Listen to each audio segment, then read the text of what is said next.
नमस्कार दोस्तों।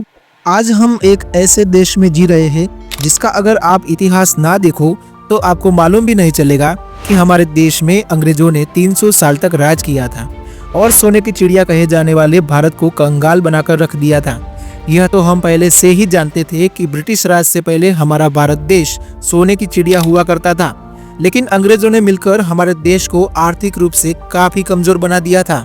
बहुत से लोगों का ये मानना है कि अगर भारत पर अंग्रेजों का राज नहीं हुआ होता तो आज भी हम अनपढ़ और गंवार होते। वहीं इसके विपरीत कुछ लोगों का कहना है कि अगर भारत में अंग्रेज न आए होते तो आज हमारा भारत देश सबसे अमीर होता। लेकिन क्या दोस्तों, आपने कभी यह सोचा है कि अगर अंग्रेज भारत न आते तो आज हमारे भारत की तस्वीर कैसी होती?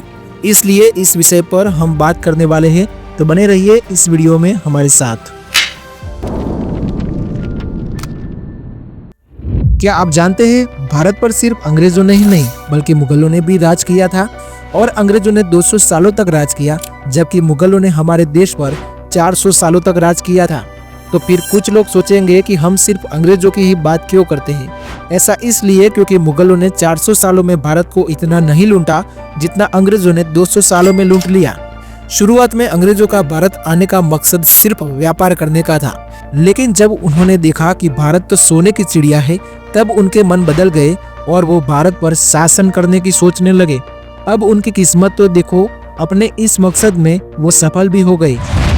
अंग्रेजों ने भारत पर शासन करने के लिए सबसे पहले तो छोटे छोटे राज्यों को अपने अधीन करना शुरू कर दिया, और जब छोटे छोटे राज्य उनके कब्जे में आ गए तब उन्हीं छोटे राज्यों की मदद से बड़े बड़े राज्यों को भी अपने कब्जे में कर लिया।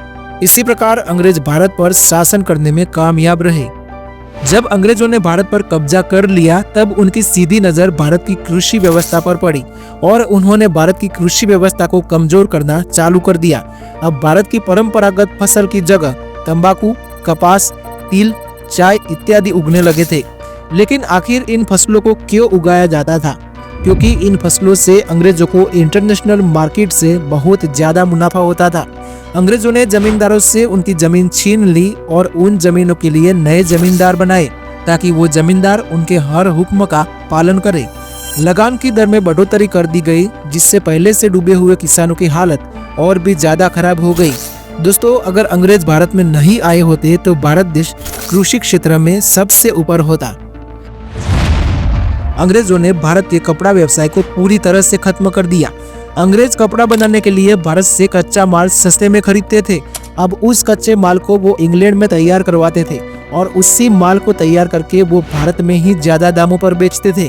फिर अंग्रेजों ने कपड़े बनाने की मशीन भारत में ही लगवा दी। इससे उन्हें यह फायदा हुआ कि मजदूर उन्हें कम पैसों में मिल जाते थे। अगर अंग्रेजों ने भारत पर शासन नहीं किया होता तो आज भारत दुनिया में तीसरा सबसे अमीर देश होता।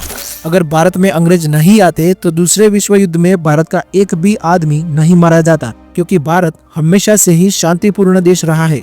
अगर अंग्रेज सरकार नहीं होती तो दूसरे विश्व युद्ध के साथ हमारा कोई लेना देना ही नहीं था। लेकिन अंग्रेज सरकार के आदेश की वजह से हमारे करीब 20 लाख लोगों को मजबूरन लड़ना पड़ा, जिसमें से लाखों युवा कभी वापस नहीं लौटे। अगर अंग्रेज भारत नहीं आए होते तो शायद आज हम गुरुकुल में ही शिक्षा ग्रहण करते। आज हम जो भी कपड़े पहनते हैं, जैसे कि पैंट, शर्ट, कोट इत्यादि, ये सभी उन अंग्रेजों की देन है। अंत में जब अंग्रेज जाने लगे तब उन्होंने भारत को 2 भागों में बांट लिया, जिससे भारत की भौगोलिक स्थिति खराब हो गई। सन 1947 में जो इतिहास रचा गया था वो सभी बातें किताबों में दर्ज है। लेकिन ऐसा कहते हैं कि हर शासन में कुछ बुराइयां होती है तो कुछ अच्छाइयां भी होती है। अंग्रेजी शासन में कुछ काम अच्छे भी हुए थे, जैसे कि आज हम जिस रेलवे को भारत की लाइफलाइन मानते हैं वो भी अंग्रेजों की ही देन है। शुरुआती दौर में हवाई जहाज की शुरुआत भी अंग्रेजों के द्वारा ही की गई थी। अब हम ऐसा भी बोल सकते हैं कि अगर इन दोनों चीजों की शुरुआत अंग्रेजों ने नहीं की होती तो हम इस क्षेत्र में इतने आगे नहीं पहुंच पाते। अंग्रेजों के समय भारत में एक प्रथा थी जिसका नाम था सती प्रथा। इस प्रथा के अनुसार अगर किसी पत्नी के पति की मृत्यु हो जाती है तो पत्नी को भी अपने पति के साथ जिंदा जलना होता था। अंग्रेजों के सपोर्ट के कारण यह प्रथा भी खत्म हो गई। अब हम ये भी कह सकते हैं कि अगर उस समय अंग्रेजों ने भारत पर शासन नहीं किया होता तो ना जाने आज भारत में ऐसी कितनी प्रथाएं होती। अंग्रेजों के आने से पहले भारत देश बहुत से टुकड़ों में बटा हुआ था। जिससे उन्होंने एक कर दिया।